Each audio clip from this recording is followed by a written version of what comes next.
Hello everyone, my name is Rick Howard and I am the Chief Security Officer for Palo Alto Networks, and I'm also the Chairman of the Cybersecurity Canon project. We are here tonight with the 5th Annual Cybersecurity Hall of Fame Awards, and I'm here with some of the authors for the book Site Reliability Engineering, How Google Runs Production Systems. We have Betsy, Jennifer, Niall, and Kevin here with us. Chris. I wrote Kevin, okay, so what can I tell you, all right? Sorry about that, Chris. I'm Kevin now, I guess. Thanks for being here. Congratulations for being in the Hall of Fame for this year, okay? Let's just start about how this book came to be, all right? So, Jennifer, okay, tell us a little history about how this came about. Okay. So I look at Niall. Niall's really the instigator of this particular project, and I think it started in a conference room in 2012 with a few people who were interested in education and talking about site reliability engineering, telling the world some of the things that we found to be true internally at Google. And fast forward a couple years, I actually joined Niall's team as a program manager. And he thought, ooh, this could be a good opportunity to take the book project further. We started getting some more volunteer contributors, pulling together a table of contents, et cetera, really kicking off the project in earnest, brought in Chris as our tech lead, Betsy as our tech writer on the project. And in the span of about 2 years, we went from an idea to a product in our hands, which was great. So now tell us about what is SRE? Why are we talking about it, and why is everybody so excited about it? I've been doing SRE for a long while, so I would say I'm perhaps a little bit less excited by it, 11 years on, in some ways.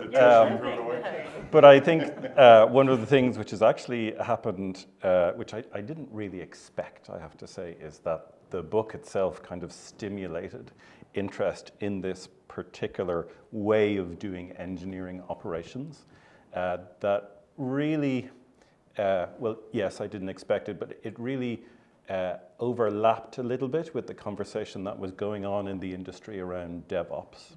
And in the 2008 timeframe or thereabouts, when DevOps was just starting, we had already been doing SRE for some time inside Google at that stage.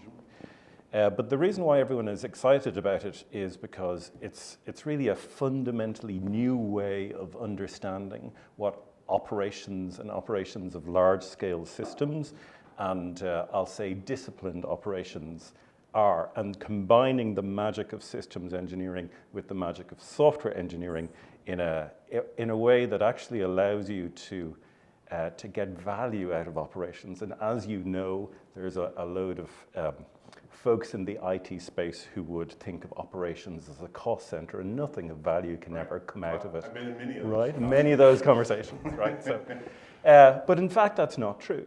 And in fact, you can structure ways of working with your equipment and your software and your systems and so on in order to generate value. So Chris, I've been describing this last year. A Hall of Fame winner was the Phoenix Project, a novel about DevOps, and I've always described the Phoenix Project as kind of a philosophy of DevOps. And I was telling you guys before we got in here that a lot of people say they're doing DevOps, but not many people really understand what it is. I don't think I really understood what it could be until I read your guys' book. And I consider your SRE book to be the how-to manual to get it done. So can you elaborate? So tell me the fundamental difference in the way I'm doing production now and the way that Google is doing it today. So I think the way I would describe it is that SRE is one particular implementation of DevOps. And that's true, yeah. I'm not going to say that this is the one right way to do this. It just happens to be a way that we've found that works for us. Well, you guys wrote it down, so you get credit for being intangible. All right. Always helpful. I think the way that we approach it in terms of looking at engineering reliability into systems and trying to quantify how much effort and how much reliability you actually need out of a system, and then using that to figure out how much work you need to do to make that system work for your business purposes is probably the key distinguishing feature of this particular form of DevOps. And we did get a lot of follow-up questions about how do SRE and DevOps relate to each other. And Niall is the lead author on a piece that appears in the second SRE book about how SRE and DevOps relate. So this is the book that's coming out. That's going to be in next year's contest, right? All right, so Betsy, tell me, how do you guys get involved and do this book, right? Because it's hard enough to write. It's hard enough to write in a corporate environment. It's hard enough to write on a team. How do you get this group going, and how do you get started? So we have a mastermind program manager, Jen, to spearhead the whole thing. Like she said, it spanned about 2 years. We had more than 70 contributors. I got involved as a writer on a couple chapters early on, and then later they decided they wanted to bring in a writer to unify the whole voice for the entire book, because as you can imagine, if 70 people are writing, it's a little all over the place. And then, of course, we had overall technical vision steering at the project the entire time. There was a lot of review involved, both technical review and then, what do we want to say externally about Google?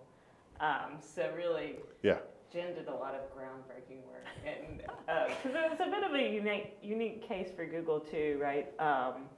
Because like Eric Schmidt has published books, or other engineers at Google I've heard of him.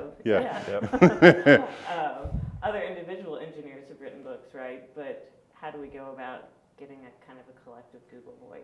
So props to Jen for figuring all that stuff out. So what's the thing that you learned in this book that you will definitely take it to heart in the second book you guys are taking on?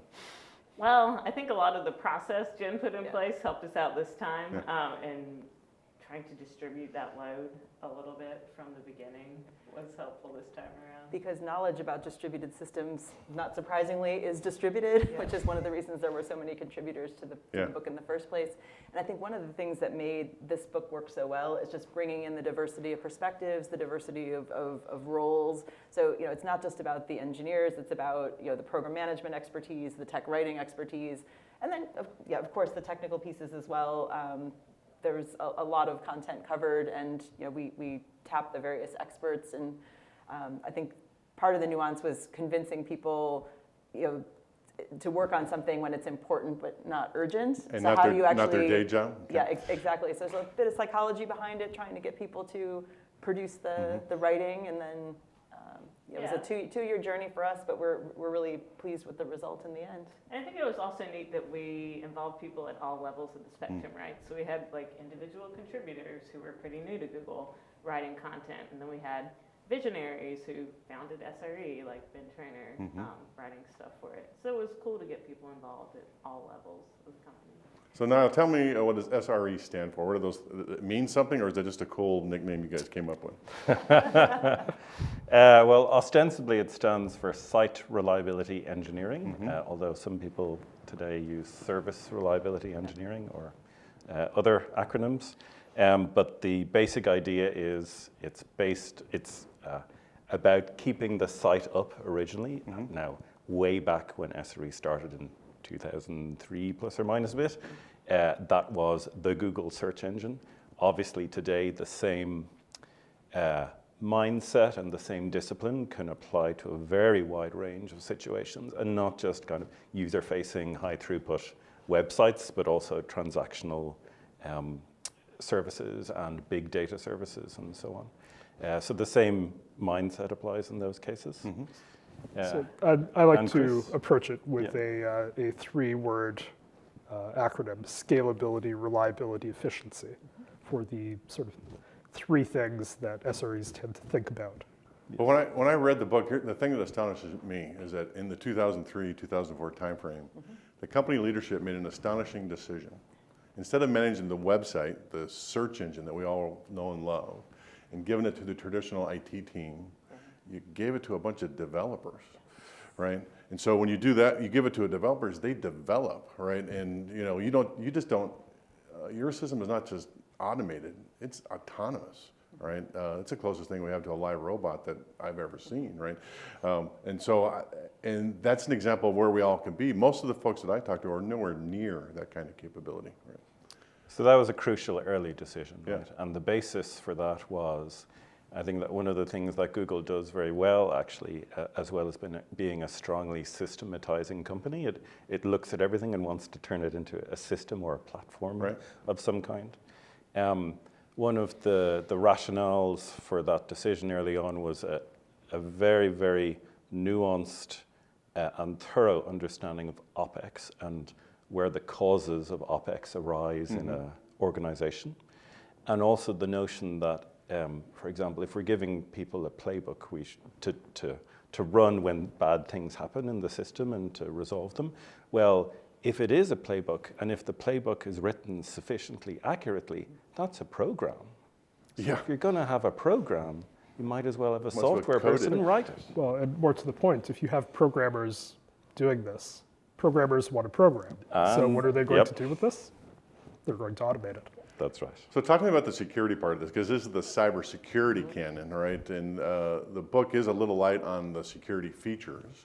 You and I was emailing some of you about this, and he goes, we know, we'll fix it in the next round. But talk to me about how Google approaches security in this autonomous system. I'll just throw it out to anybody. So I think I'd say a couple of things. The first thing I'd say is that there's a very strong relationship between security and reliability. Sure. You can often proxy a lack of reliability into a security breach of some kind. Like they're very closely related inherently.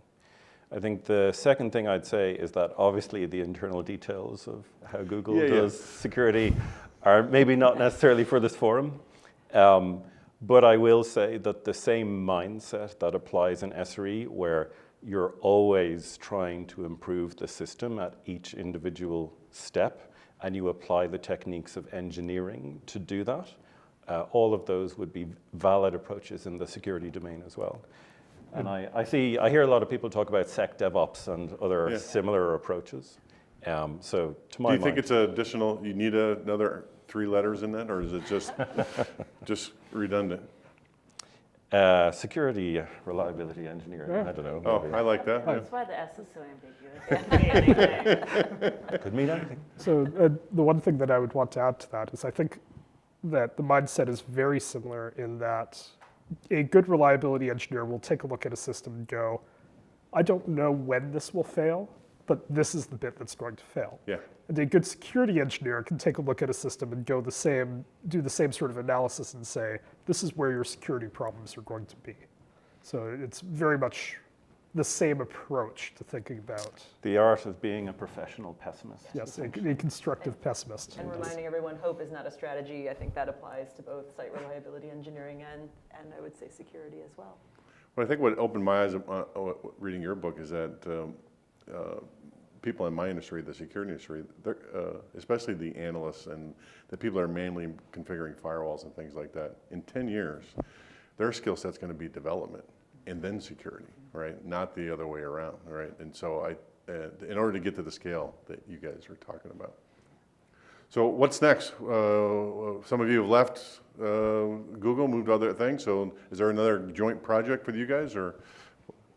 Well, Betsy and I were working on SRE book number 2, and that's due out as we were talking later this year. I myself am in Microsoft.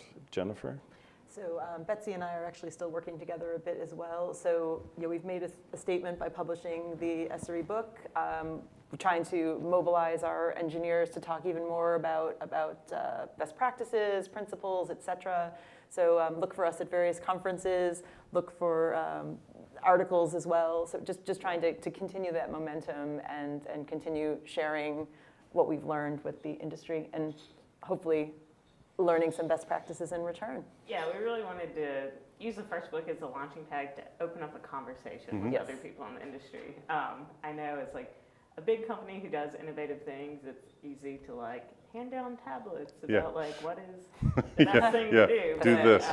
we really see it as a conversation, like what can we learn from other companies as well as what they can learn from us. Well, I think you guys are showing the way here. I really do think you put a stake in the ground that says this is the direction that we should all be going. I'm pretty amazed that you got out there way out in front of everybody else. Okay, that's an amazing accomplishment. The book is called Site Reliability Engineering, How Google Runs Production Systems. Betsy, Jennifer, Niall, Chris. Okay, thank you for coming this. Congratulations on your award tonight, and we'll hope to see better things from you in the future. Thanks Thank for you. having us. Cheers. All right, perfect.